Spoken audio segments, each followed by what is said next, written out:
Welcome everybody to this week's edition of the News from the Real World podcast. Thank you for joining me today.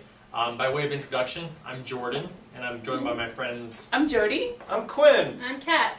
Great. Well, thank you for coming again.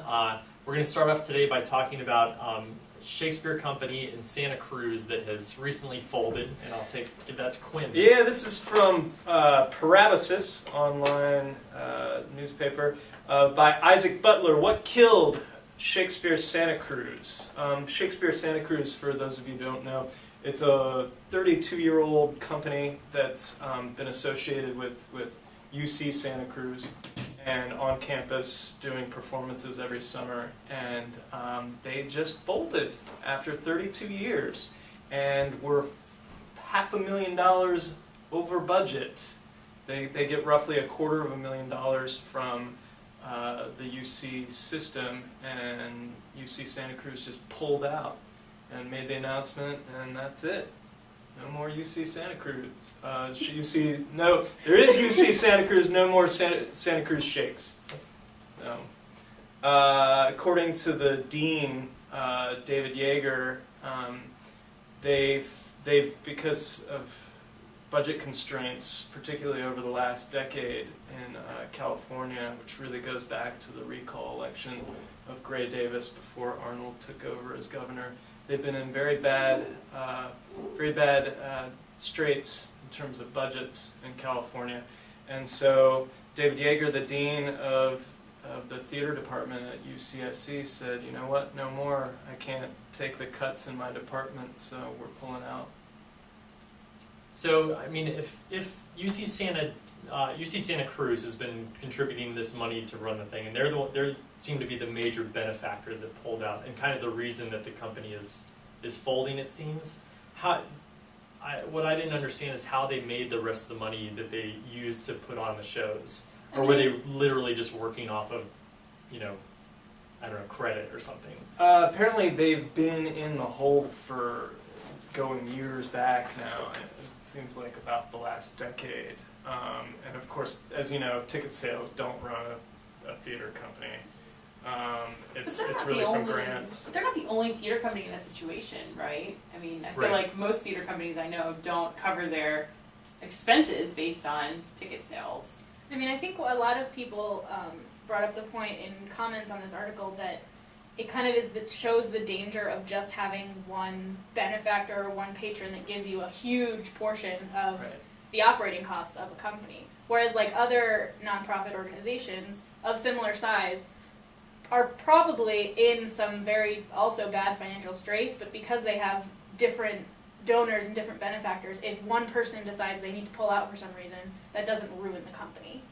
Whereas in this case, because they lost $250,000, that's kind of That's it. Yeah. It seems like they didn't really do a good job of attracting other donors, really.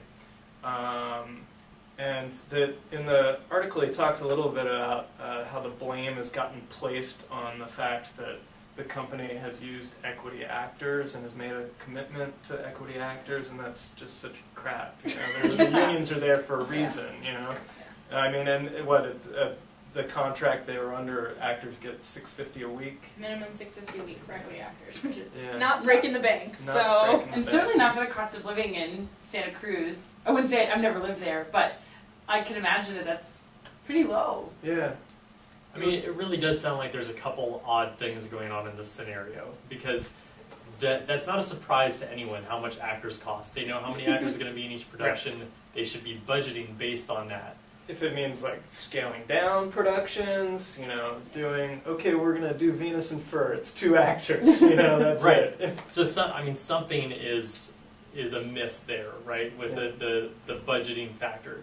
But then there's also the fact that this happened so suddenly without telling anyone. It seems like there's some kind of decisions being made as far as what's next. Perhaps they want to move on and do something else. I mean, that's kind of the hinting that I got out of the article. Well, because even the head of the school, the drama department, said they're going to be in talks to maybe make another theater company, but it's not going to be Shakespeare Santa Cruz, is what they were saying. Made that very clear. So I don't know. What I didn't know, but I gleaned from your synopsis is that Shakespeare Santa Cruz was just a summer festival, like it was just a summer company, or was it a year-round? Was it a year-round institution? They don't say in the I think article, it's a year-round institution. yeah, because they have a did mention holiday a season. Yeah, holiday that's what I season. thought That's too, right. So yeah. yeah. But they must. I just assume because it's a Shakespeare festival that it's summer. Yeah. Well, very sad scenario for the people of Santa Cruz that might be missing, a cultural Yeah. institution this coming year. Moving on to another Shakespeare company that perhaps is having more success. We're going to talk about a company that's performing Shakespeare plays in new ways in some interesting places. Jody, tell us about that. If you equate success to incarceration, Hey, you got to start with something, right? yeah. So two brothers, JQ and GQ, have taken on being the bard. They have a huge respect for Shakespeare, and they want to retell Shakespeare. And they have sort of rewritten Othello to be in a hip-hop version in 75 minutes that they perform to prisons, most recently 450 inmates of the Cook County Jail system. I just like saying that, Cook County Jail. Cook County Jail. Sounds classic. So what are they doing that's so interesting with these productions? So it's only 4 people, Mm-hmm. and I don't get the impression that the characters change a lot. I think they personify Cassio, Othello, Iago, but Desdemona and other characters are heard but not seen. Are they and they're performing for all male audiences? No, because there are quotes from females in here as well. So they I go mean, to, so I think go I think they did the performance at the county jail, but this started at in London for like a general public. This isn't specifically for the Inmates. incarceration population. to gotcha. They also do other shows by Shakespeare. Personally, I would be thrilled to see The Bomedy of Errors. But what I found most interesting about this is kind of what the inmates had to say. One female inmate at the age of 29 said, "Be careful." What she walked away from after seeing the show is, "Be careful who you affiliate yourself with, because they might not actually be your friends. They might be somebody who wants to bring you down. It's a lesson," she says, "she'll try and heed, because I befriend the wrong people all the time." And that's not something. Othello is probably one of my favorite of the Shakespeare tragedies, Yeah. and that's definitely not what I walked away with Othello from. But I could see how someone in prison might that might be a valuable lesson for somebody in prison. I don't know. I've never experienced prison. I don't know what those needs and challenges and experiences are. Well, orange is the new black, so maybe it's just becoming kind of a fad, perhaps.